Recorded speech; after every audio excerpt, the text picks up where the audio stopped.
d'accueillir Fabrice Divisio et Béatrice Rosen pour ce débat. Alors, je sens que j'aurais bien les mettre de l'autre côté, mais je vais y retourner très vite, mais parce que ce débat, je pense que ça va chahuter sévère.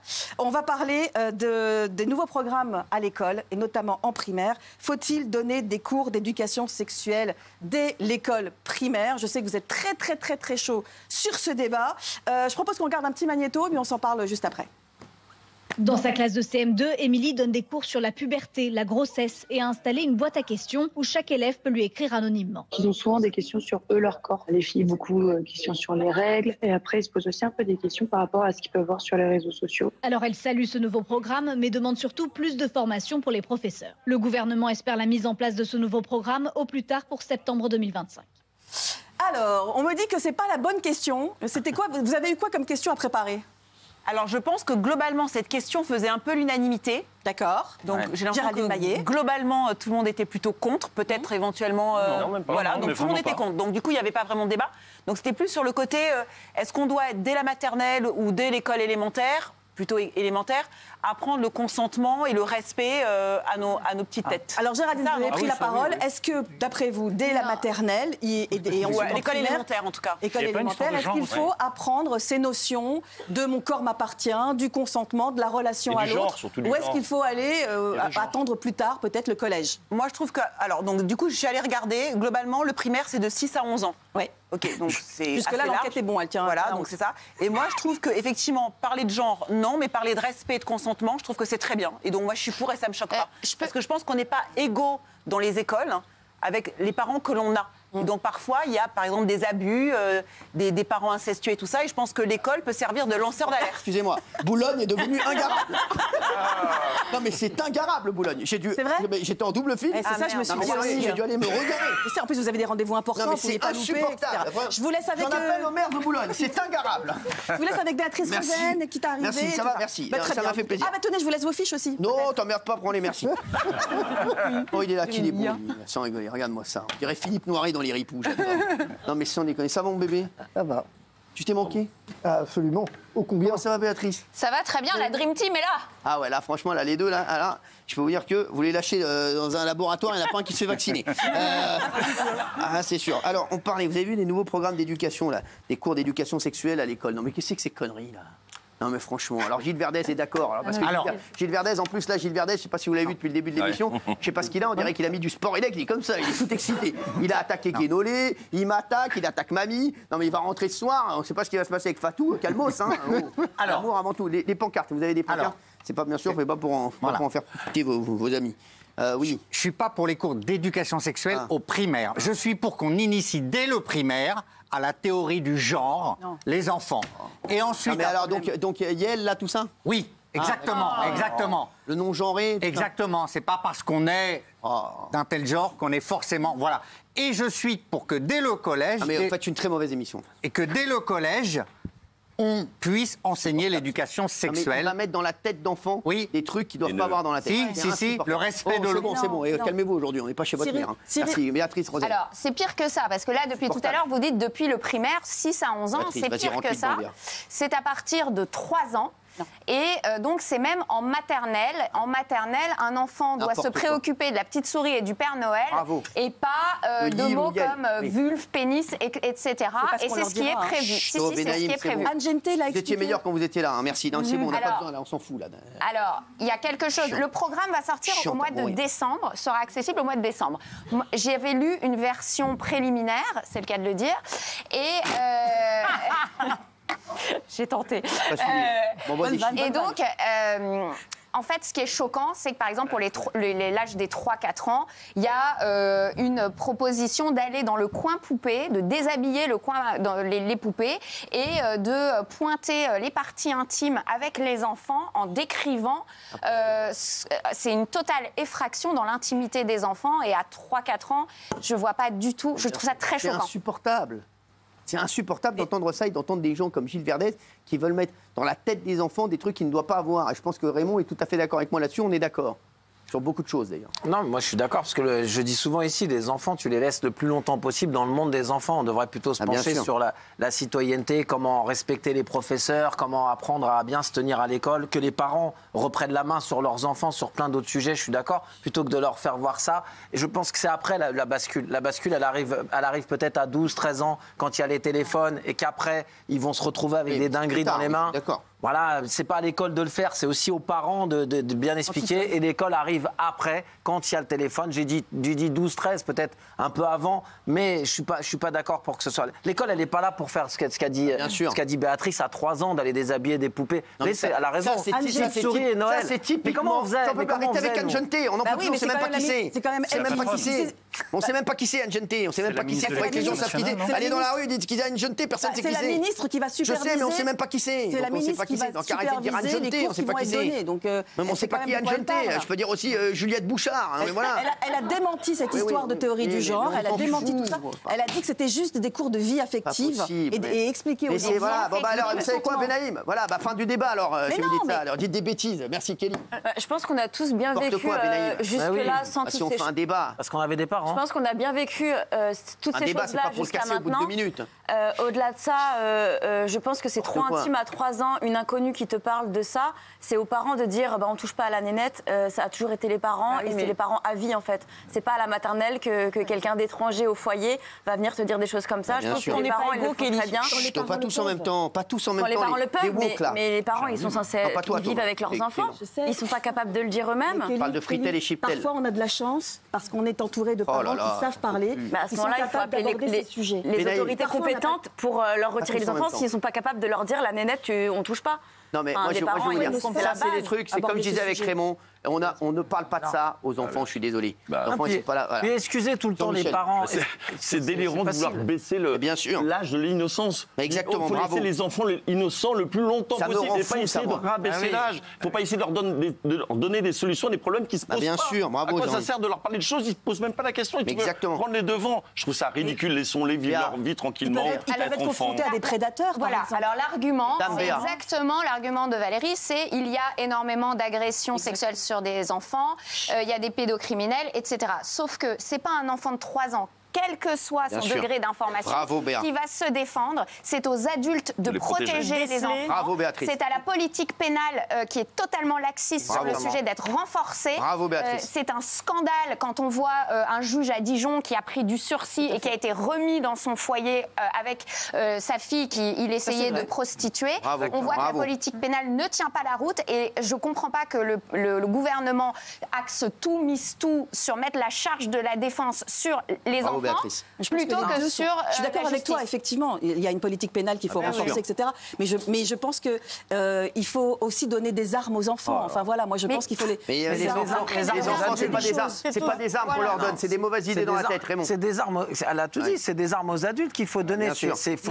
Contre les prédateurs, c'est les prédateurs, c'est stop en fait. Il y a pas de, c'est lui qui a décidé de sa vie en fait. S'il veut faire des dingueries, ça va être stop. C'est les armes pénales qu'il faut donner.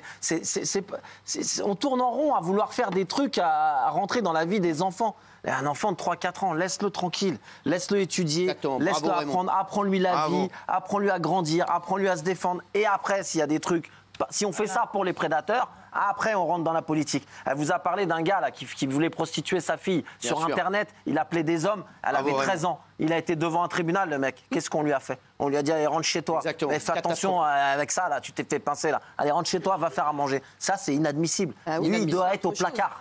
Il a appelé des hommes pour dire, venez, on va prostituer ma fille de 13 ans. Et lui, il est rentré chez lui manger. Il doit être au placard. C'est clair, net et précis. Ça n'a rien à voir avec ce débat-là. Ça n'a rien à voir. C'est autre chose, ça encore. Est-ce qu'il y a Gilles Verdez? Non, mais c'est pas le débat. Là, le débat, moi. Si, parce qu'on parlait des prédateurs. Pour éviter le harcèlement, moi, je suis catégorique. Pour éviter le harcèlement plus tard, il faut absolument que dès leur plus jeune âge. Vous ne parlez pas de ça, mais vous parlez des non-genrés.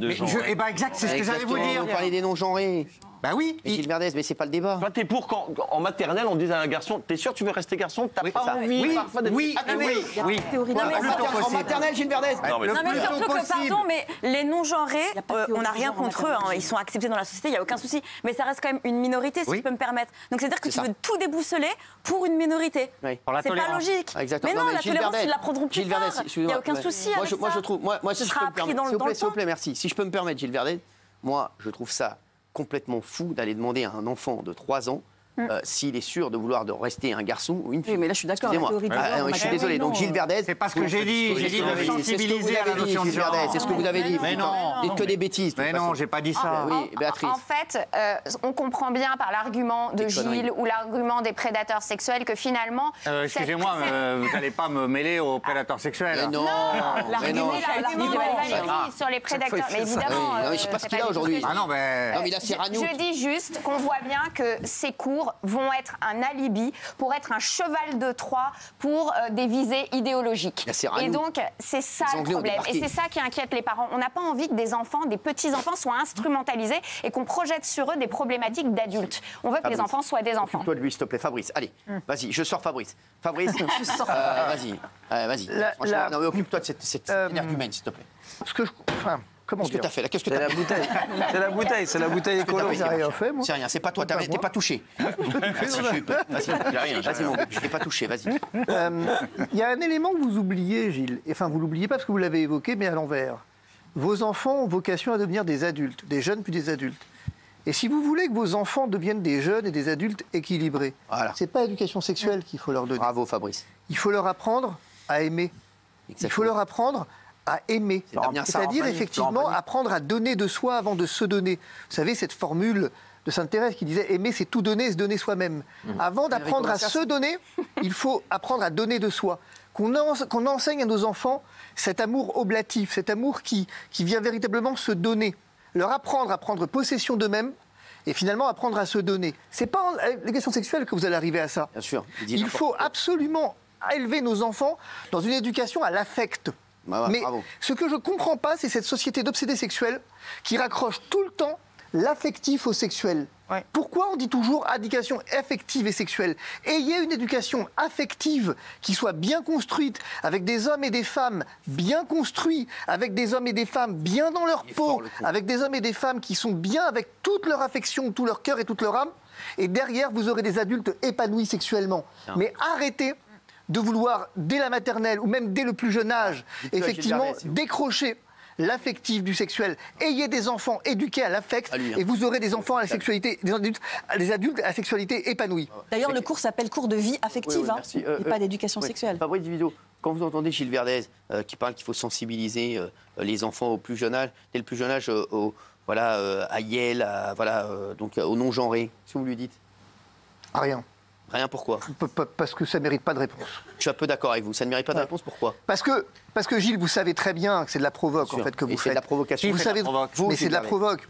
Vous ne pouvez raisonnablement... Si vous êtes un minimum intelligent, ce que je vous prête quand même, je vous prête un minimum d'intelligence. Vous ne pouvez... Un minimum. Merci. Je vous en prie. On attendra pour le maximum, mais déjà faisons le minimum au sens où effectivement... Merci, j'ai dit merci, c'est bon. C'est bon, oui, c'est bon. Faites attention aujourd'hui, il est très énervé. C'est ce que je constate, effectivement. Vous imaginez bien que ce que vous racontez, c'est n'importe quoi. Vous le savez. Oui, je le sais. Vous savez qu'effectivement, un enfant a besoin justement de construire son identité. Avant de penser à la changer, votre identité de genre, commencez par la construire. Si vous commencez déjà à penser à la construire et vous le faites évoluer sur des sables mouvants, vous allez juste en faire quelqu'un avec des problèmes psychologiques et vous allez juste en faire quelqu'un qui va être malheureux toute sa vie. C'est ça le truc. C'est dingue parce que les centaines de milliers de psychiatres ou de pédopsychiatres qui nous regardent vont croire qu'ils sont chez les fous avec vous. Alors, Gilles Verdez, je vais vous dire, les gens qui nous regardent, c'est quand vous parlez qu'ils pensent qu'on est chez les fous. Vous avez vu les sondages. On va voir le sondage dans un instant, Gilles Verdez. On va voir, une fois de plus, je pense que vous allez avoir une bonne surprise. Mais donc, ce que vous dites... vraiment la France de la modernité contre la France des arriérés que vous représentez. Vous avez raison. La France des arriérés. Mais non, pas du tout. Gilles Verdez, vous savez quoi? Gilles Verdez, vous êtes la France de l'échec. Tout le monde le sait. Donc, Gilles Verdez, la France de l'échec, c'est vous. Si on doit dessiner la France de l'échec, c'est toutes vos idées qui ressortent. Gilles Verdez, vous êtes dans la France que plus personne ne veut. La France de l'échec, la France qui va dans le mur et qui regarde le mur et qui dit bon, va très bien, on y va, on continue. Gilles Verdez, vos leçons, Gilles Verdez, franchement, pour l'instant, on va dire que vous ayez d'énormes résultats. Votre argument de la modernité... Non, mais je persévère. Oui, mais votre argument, continuez, vous allez dans le mur. Ce que j'aimerais essayer de comprendre, c'est qu'est-ce que vous attendez de ça? Mais il attend rien. La sensibilisation à l'autre. À quoi? Voilà. Mais comment? Alors je termine. Pareil. Alors d'accord, vous voulez le sensibiliser à l'autre. Oui. Mais pour sensibiliser quelqu'un à l'autre, il faut d'abord qu'il sache qui il est lui. Alors comment vous faites bien sûr. pour le sensibiliser à l'autre si vous ne lui apprenez pas à être ce qu'il est?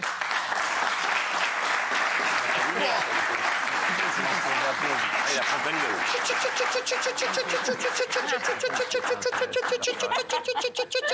Vous applaudissez ça? Oui, oui, j'applaudis ça, c'est tellement beau. Du verbiage comme ça, du blabla. Arrêtez, Gilles Verdez. Vous avez jamais dit quelque chose d'aussi intelligent depuis le début de votre carrière dans l'émission. Vraiment mal barré alors. Oui, vous êtes mal barré. C'est extrêmement intelligent ce qu'a dit Fabrice Division, une fois de plus. Tiens, Fabrice, je te donne ça pour chez toi. Pour moi, l'embarques, hein? Ouais, tu l'embarques, bien sûr. C'est mon cadeau, mon cher. Est-ce que je peux, au-delà de ça, si quelqu'un... Oui, Géraldine Rosen, rigole. Si quelqu'un a une réponse, qui va faire appliquer ce programme? Est-ce que ça va être des profs? Comment seront-ils formés?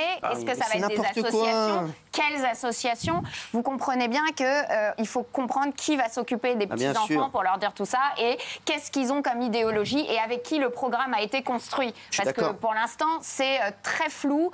Ils disent que c'est une priorité, mais ils n'en parlent pas aux parents. Donc les parents, c'est les parents qui doivent décider. Pour l'instant, c'est flou, elle a raison. Oui, Thomas Guinoulet. Oui, pardon, très brièvement. Très brièvement, je voudrais juste en incise rappeler que on ne choisit pas de changer de genre.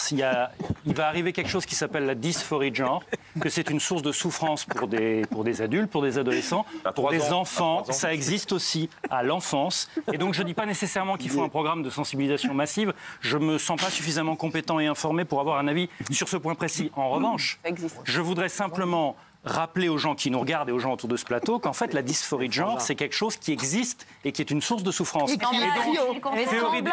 voilà, et donc en fait. et donc de dire théorie du genre caca, oui, c'est pas suffisant sur ce genre de sujet. Non mais quelle démonstration, on radie pas crête.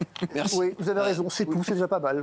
Franchement, c'est nul. Ça existe. C'est pas de notre niveau. Non mais la dysphorie de genre, ça existe, c'est pas un choix, c'est pas une mode. C'est bon, allez retourner faire un Cluedo avec votre veste. Merci. Oui, Géraldine. Non, moi j'avais juste un tout petit pas de côté par rapport à ce que vous disiez, du genre, et j'ai mis non, parce que je suis contre. 30 secondes, ok. En fait, moi je pense que malgré tout, l'école peut servir quand même de lanceur d'alerte. Il n'y a qu'à voir par exemple les boîtes aux lettres papillons qui sont pleines d'enfants qui disent qu'ils ont des violences sexuelles et tout ça. Et malgré tout, on n'est pas tous, on est peut-être nous ici tous des parents extraordinaires, mais parfois il y a des parents qui ne sont pas très bons ou qui sont maltraitants. Quoi, ça vous fait marrer le résultat du sondage? Voilà. Oui, mais c'est pas tout à fait le même sujet. Non, c'est pas le même sujet, mais le consentement. Regardez le résultat des sondages et faites la fête. Merci. Une fois de plus, Gilles Verdez est dans l'échec, comme pareil. C'est fou, c'est un jour un échec. Merci, Béatrice. Merci à vous. Merci, Fabrice. Repartez tous les deux avec la peluche. Vous allez être très. Non, écoute, tous les deux, c'est à moi. À tout de suite.